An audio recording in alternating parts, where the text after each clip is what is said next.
Hi students, good morning. आज हम इतिहास का जो व्यापार और भूमंडलीय हमारा टॉपिक है, इसका भाग 2 लेकर आए हैं। तो चलिए बिना देर किए हुए अपने प्रश्न पे चलते हैं। हमारा प्रश्न क्या है, तो देखिएगा। आज का हमारा पहला प्रश्न है, ब्रिटिश सरकार ने गिरमिटिया श्रमिक की व्यवस्था किस वर्ष समाप्त की? 1920 ईस्वी में, 1921 ईस्वी में, 1922 ईस्वी में, 1923 में। तो सही आंसर है बी, 1921 में। अगला प्रश्न है, आर्थिक महामंदी से कौन देश सबसे कम प्रभावित हुआ है? देखिए, अमेरिका, ब्रिटेन, फ्रांस, जर्मनी। तो सही आंसर है सी, यानी कि फ्रांस। अगला प्रश्न है, ओलावा सम्मेलन किस वर्ष हुआ था? 1929, 1930, 1932, 1932। सही आंसर है सी, 1932 ईस्वी में। अगला प्रश्न है, विश्व व्यापार संगठन की स्थापना किस वर्ष की गई? 1945 में, 1948 में, 1957 में, 1995 में। तो सही आंसर है डी, 1995 में। अगला प्रश्न है, G3 की स्थापना कब हुई?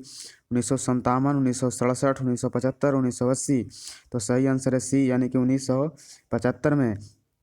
अगला प्रश्न है, संयुक्त राष्ट्र मौद्रिक एवं वित्तीय सम्मेलन किस वर्ष हुआ था? 1932, 1933, 1943, 1944। सही आंसर है डी, 1944 में। अगला प्रश्न है, यूरोपीय इकोनॉमिक कम्युनिटी EEC की स्थापना किस वर्ष से हुई? 1944 में, 1948 में, 1957, 1960। तो सही आंसर है सी, 1957 में। अगला प्रश्न है, कौन लॉ द्वारा ब्रिटेन में किस अनाज का आयात प्रतिबंधित कर दिया गया?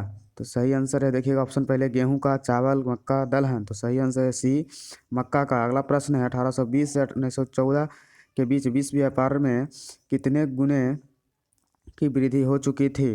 15 से 20, 25 से 40, 20 से 40 या फिर 30 से 50। तो सही आंसर है बी, यानी कि 25 से 40। अगला प्रश्न है, भारत के किस प्रदेश में से अधिकांश गिरमिटिया श्रमिक बाहर ले जाए गए? राजस्थान, केरल, पंजाब, उत्तर प्रदेश। तो सही आंसर है डी, उत्तर प्रदेश से। पास्ता सिसिली इटली में किनके द्वारा ले जाया जा गया? चीनियों द्वारा, अरबों द्वारा, भारतीयों द्वारा, पुर्तगालियों द्वारा। तो सही आंसर है बी, अरबों द्वारा। अगला प्रश्न है, धन निष्कासन के सिद्धांत का प्रतिपादन किसने किया था? फिरोज शाह मेहता ने, बाल गंगाधर तिलक ने, दादा भाई नौरोजी ने, महात्मा गांधी ने। तो सही आंसर है सी, दादा भाई नौरोजी ने। अगला प्रश्न, भारत में केनाल कॉलोनी किस प्रांत में बनाई गई? पंजाब, उत्तर प्रदेश, मध्य प्रदेश, राजस्थान। तो सही आंसर है ये, यानी कि पंजाब में। अगला प्रश्न है, बृहत उत्पादन की नीति किसने अपनाई? रूजवेल्ट ने, ब्रिटिश चर्चिल ने, हेनरी फोर्ड ने, स्टालिन ने। तो सही आंसर है सी, हेनरी फोर्ड ने।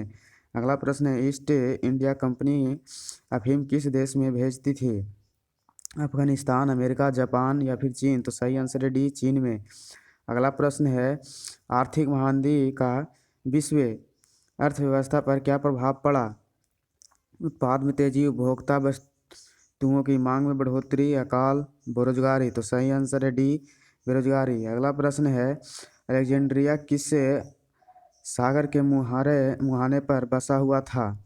काला सागर, लाल सागर, अरब सागर, भूमध्य सागर। तो सही आंसर है बी, लाल सागर। अगला प्रश्न है, दी कॉमर्स ऑफ नेशन नामक पुस्तक के लेखक कौन थे? तो देखिए, एडम स्मिथ, कार्डलिफ किन्स, हेरोल्ड लास्की। तो सही आंसर है बी, यानी कि कार्डलिफ। अगला प्रश्न, भारत में आर्थिक महामंदी का सबसे बुरा प्रभाव किस वर्ग पर पड़ा? किसानों पर, व्यापारियों पर, जमींदारों पर, नौकरी पेशा लोगों पर। तो सही आंसर है ये, किसानों पर। अगला प्रश्न है, क्रिस्टोफर कोलंबस आलू कहाँ से यूरोप ले गया? इंग्लैंड, अमेरिका, भारत, अफ्रीका से। सही आंसर है बी, यानी कि अमेरिका से। अगला प्रश्न है, किस अमेरिकी राष्ट्रपति ने न्यू डील लागू की? वुडरो विल्सन ने, आइजनहावर ने, FD रूजवेल्ट ने, जॉन F कैनेडी ने। तो सही आंसर है सी, FD रूजवेल्ट ने। अगला प्रश्न, अमेरिका में गुलाम कहाँ से ले जाए जाते थे? पुर्तगाल से, स्पेन से, अफ्रीका, भारत। तो सही आंसर है सी, अफ्रीका से। अगला प्रश्न, भूमंडलीय शब्द का इजाद किसने किया? किन्स ने, ब्रिया ने, फ्रेडरिक विलियम ने, जॉन विलियमसन ने। सही आंसर है डी, जॉन विलियमसन ने। अगला प्रश्न है, विश्व अर्थव्यवस्था को साधारने में किसकी सहायता मिली? मेक्सिको की चांदी के निर्यात से, अमेरिका के कपास के निर्यात से, भारत के से सोने के निर्यात से, अरब देशों से पेट्रोल के निर्यात से। तो सही आंसर है सी, भारत से सोने के निर्यात से। अगला प्रश्न है, गिमिटिया अमीक किन्हें कहा जाता था जिन्हें अनुबंध यानी कि एग्रीमेंट के अंतर्गत ले जाया गया, जिन्हें ज़बरदस्ती ले जाया गया, जिन्हें सिर्फ कृषि कार्य के लिए ले जाया गया, जिन्हें सिर्फ खदानों में काम करने के लिए ले जाया गया। तो सही आंसर है ये, जिन्हें अनुबंध पर एग्रीमेंट के साथ जो है के अंतर्गत ले जाया गया था। तो थैंक यू दोस्तों, आज के लिए इतना ही। हमारा टॉपिक जो है समाप्त हो गया। फिर हम आपसे बात करेंगे अगले टॉपिक पर। तो हमारा वीडियो अच्छा लगता है तो सब्सक्राइब कर दें और लाइक एंड शेयर करना ना भूलें। Thank you.